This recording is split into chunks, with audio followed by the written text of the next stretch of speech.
Here's the truth most players don't want to hear. If you're stuck in Clash Royale, it's not because of the game, it's not because of your opponents, it's not even because your cards are underleveled. It's because of your approach.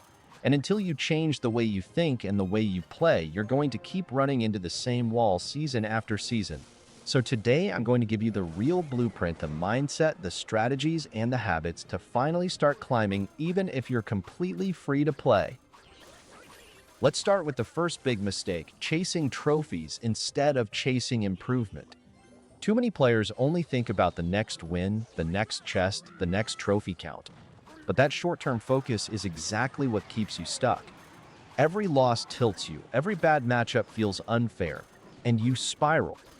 Instead, I want you to flip your mindset. Don't play for trophies, play for progress. After every game, win or lose, ask yourself, what did I learn from that match? Maybe you learned that your opponent's counter push punished you because you overcommitted. Maybe you realized you wasted elixir on defense when a cheaper card could have done the job. Those lessons are worth more than any single win because they compound. You take them into the next game and the next until suddenly you're winning because you're smarter, not because you're luckier. Now let's talk about deck management because this is the #1 trap for free-to-play players. Most of you spread your resources too thin. You upgrade every card you like, you switch decks every other week, and you end up with a bunch of half-leveled cards that can't compete. That's wasted gold, wasted time, and wasted potential. If you're free to play, discipline is your weapon. Pick one deck that suits your style, whether it's beatdown, control, or cycle, and commit to it. Maximize your upgrades on just those cards and resist the urge to chase trends. Remember, a level 14 deck you know inside and out will always beat a random level 13 deck you just copied from YouTube. Focus creates power. The next key is understanding elixir trades. Most players don't lose because their opponent had a better deck. They lose because they mismanaged their elixir. Every time you spend 5 elixir to stop a 2 elixir push, you're digging your own grave. But if you flip it, if you defend smart, spend less, and create positive trades, you control the flow of the match. And here's the secret. It's not just about defense, it's about timing. Sometimes the best play is no play. Waiting 1 extra second before defending can force your opponent to overcommit, and then you punish them with a counter push. Learning when not to play is just as powerful as knowing when to attack. And let's not ignore mindset under pressure. Tilt is your real enemy. Everyone rages, everyone loses, but what matters is what you do next. Do you throw the phone, queue up immediately, and lose 3 more in a row? Or do you stop, breathe, and reset? The best players treat every game as its own chapter, not part of a spiral. If you want to climb, you need to master yourself first. When you feel tilt coming, pause. Close the app for a minute, walk around, come back fresh. That small habit will save you hundreds of trophies over time.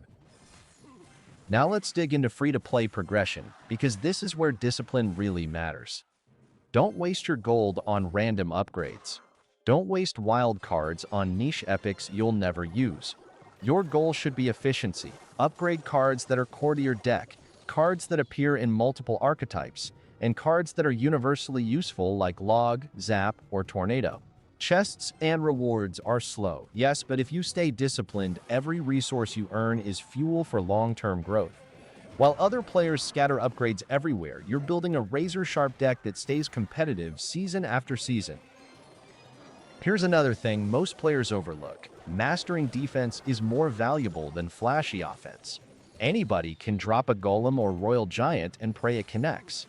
But real skill comes from stopping pushes with minimal elixir. Learning placements, knowing when to kite, when to let a tower take a few hits, when to save your counter for the bigger threat, that's where games are won. Defense isn't about panic, it's about patience.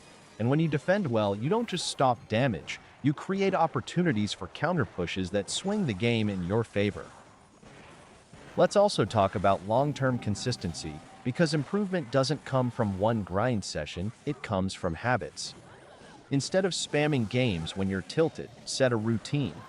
Play a few focused matches a day. Watch your replays. Analyze one mistake per game and commit to fixing it. That small, steady approach will make you unstoppable over weeks and months.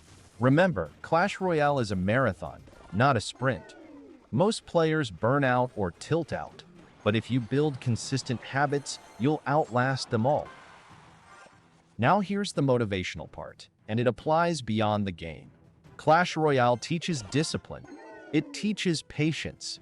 It teaches you how to adapt under pressure and how to stay calm when things don't go your way.